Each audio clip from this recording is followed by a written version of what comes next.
Well, hey there, it's Jen. And Elka, welcome back to the sixth part. I almost said like sixth part of our 10 parts mini series on what I wish someone would have told me when I first started out on Zazzle, because I bet you that's what you want too.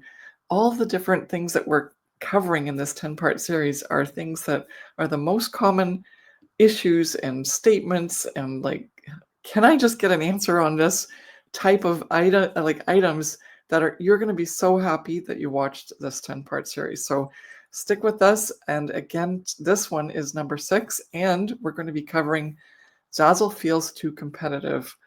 And if that's something you've been feeling now that you've started and you like decided, yes, I want to do Zazzle, and now geez, I'm running up against this. I feel really overwhelmed.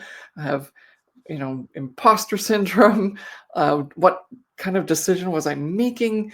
Like, how did I even think that this was possible for me? All those things, if they're running around as thoughts in your head, please stay with us in this video. We're going to like dive into this, give you some help pointers, just make it easy for you to overcome this, because this is not something that should stop you. Okay. All No, I right. just want to say it's not something that you alone are feeling individually.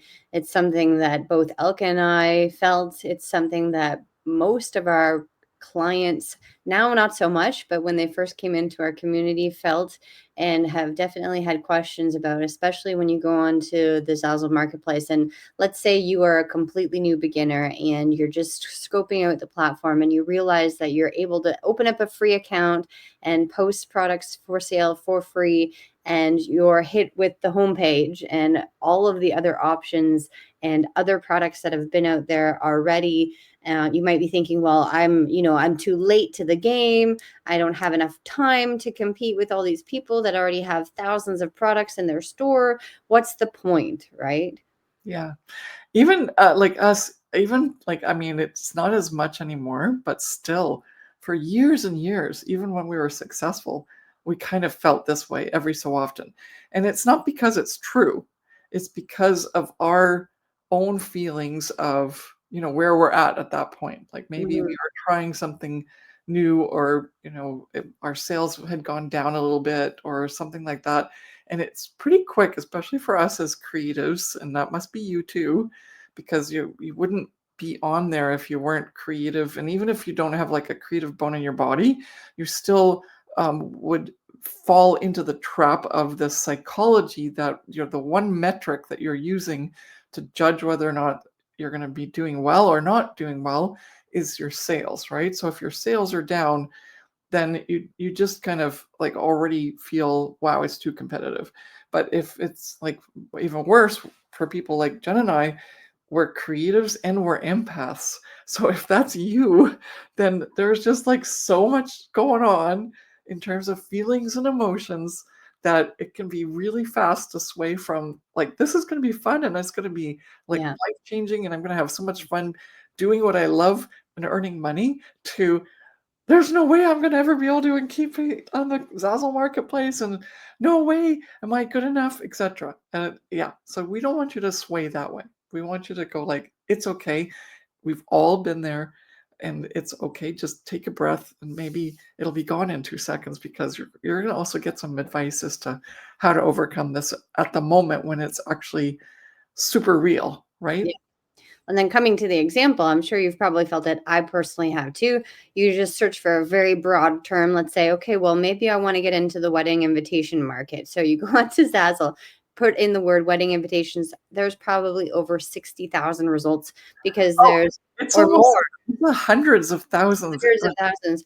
Because not only is it like wedding invitations, but then it's all the different themes and the styles. So that's just a very generic search result. It'd be like, going on to Google and saying, chicken breast recipes, right? So obviously there's a lot of things out there, but I want to reassure you that, that feeling of that you can't compete is just because you've just looked at, the broad spectrum of everything, right? And there's still demand for that because there's competition. Competition means that there's demand, right? If on Zazzle all of a sudden there were 10 results and Zazzle didn't have the reputation that it does today, then I would actually be more worried that I couldn't compete or have the opportunity to make money, because then there's nobody really searching on the Zazzle platform, and there's no, other competition to offer other products to help bring people to the platform. Because, one really cool thing about things is that, sure, there's other designers on there and there's other competition and there's other wedding invitations, let's call it, that we're talking about this example. But let's say both Elke and I, we have two stores, and Elke does external promotion and I do external promotion, or have really good SEO. There's opportunities for her also to bring in potential customers that come into my store, because I've sold items to my own customers, but then they've bought products from other people's stores as well. So there's this really cool dynamic of, although there is competition for sure, there's also just a mutual like understanding that the competition actually allows you to be able to compete, right? Yeah, exactly. Always remember that, as Jen said, if there's actually less products, that's one of the things that some other people teach, where they go like, oh, I'm going to find a niche that's not, dominated yet and not oversaturated. That's the worst thing you can possibly do, because first of all, you're in your own niche or niche, right? And Yeah. if people think that that's your in so you can make money, no, because like you have to do so much work to get people in, and then actually everyone else is going to realize it's popular because now it's competitive, and they're all going to like push you out of the market. It's better to actually be able to go right to the source of, let's compete with the big guns, and actually become competitive so that you can compete consistently with the things that are in the most demand, right? Mm. So it's like a whole flip of the mentality. You don't really want to be looking for that, I found a secret niche that no one knows yet. Like Yeah. that's just a waste of time.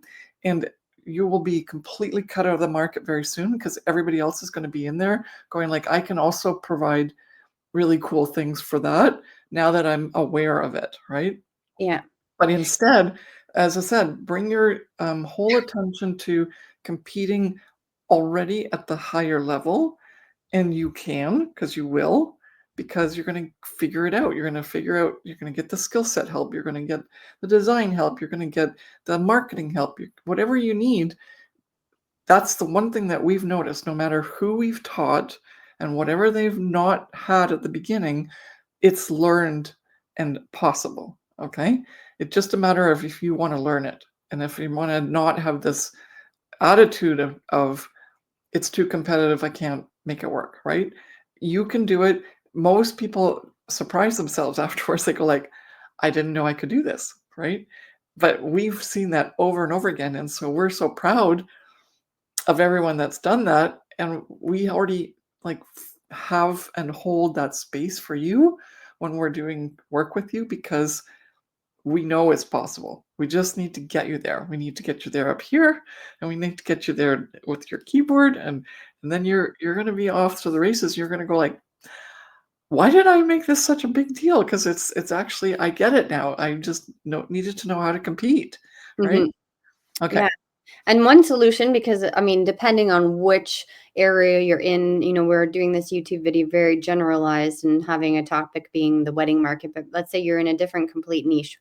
It's very much up to who is in that target market that you want to, serve, and then also the product types, etc. So it's a lot more, you have to dive a little bit deeper than this YouTube video, but this is just general information. So the solution to you is that you just do some research. So instead of, being overwhelmed with that broad search of putting in wedding invitations into the Zazzle marketplace search, then you can look at what are the sub niches. So there's boho or minimalistic or rustic or cottage core or farmhouse, all of those things, floral, right? And so there's where you can dive into competing within a broad marketplace. Like Elka mentioned, you don't want to sub niche yourself so much that nobody's ever going to be looking for your products, but take a general concept of the fact that that weddings are happening pretty much every single day of every single year, right? It's a popular thing.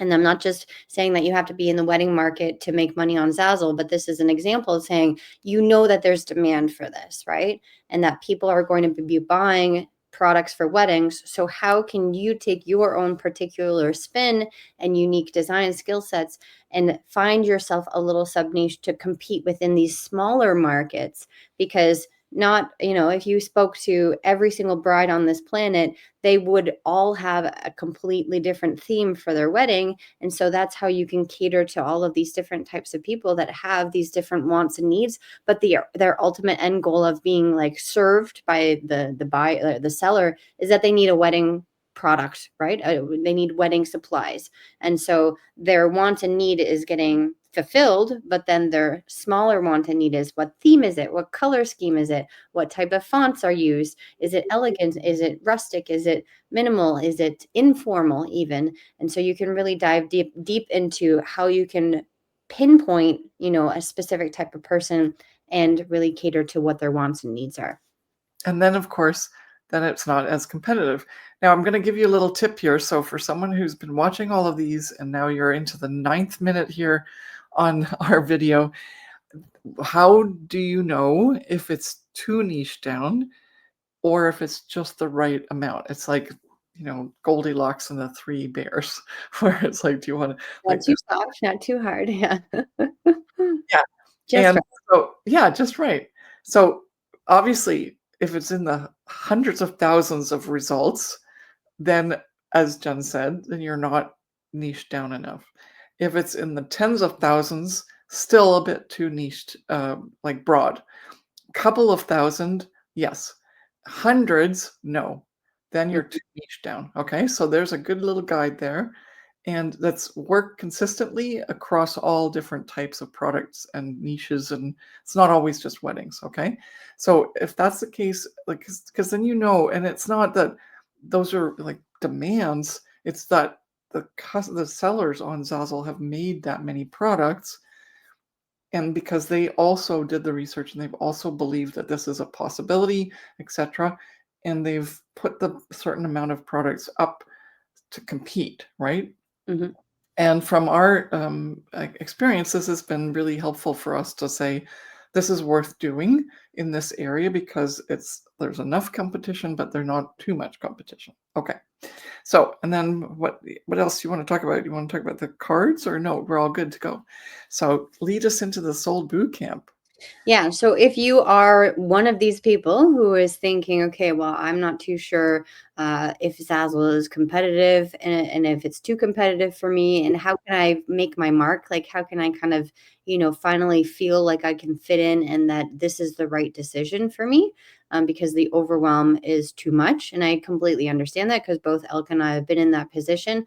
But we want to help you feel confident about your decision of, let's say you've chosen a niche and you've chosen this pathway and this way to sort of make your mark with your Zazzle store. And we want to invite you into our Sold Bootcamp, where we're going to help you set the foundations of building your Zazzle business, where we will give you that clarity of, okay, this is a good niche for you, or this is the right choice for an intentional product within that niche. And this is a 2-week intensive. It's an event that we're hosting from March 15th to the 19th, where we will be giving you personalized feedback on all of these questions that you might be having, right? Of, is this too competitive? Am I going to be able to thrive within this niche, or am I going to fail within this niche because it's either too broad or too specific?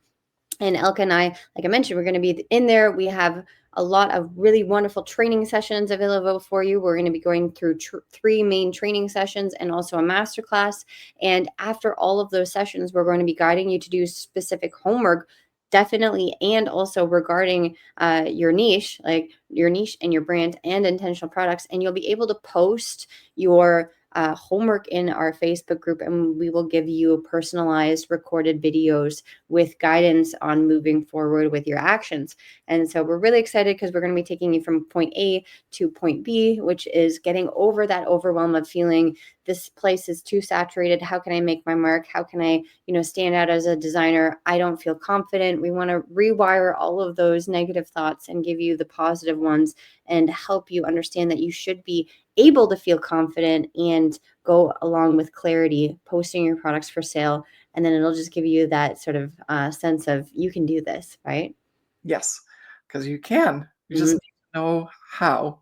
Yeah. that's gonna work for you. And this is definitely how you're gonna experience our training and coaching at a very affordable price. And yeah, And the just link is in the description of this video when you're watching this. So come and join us from March 5th to the 19th, 2025.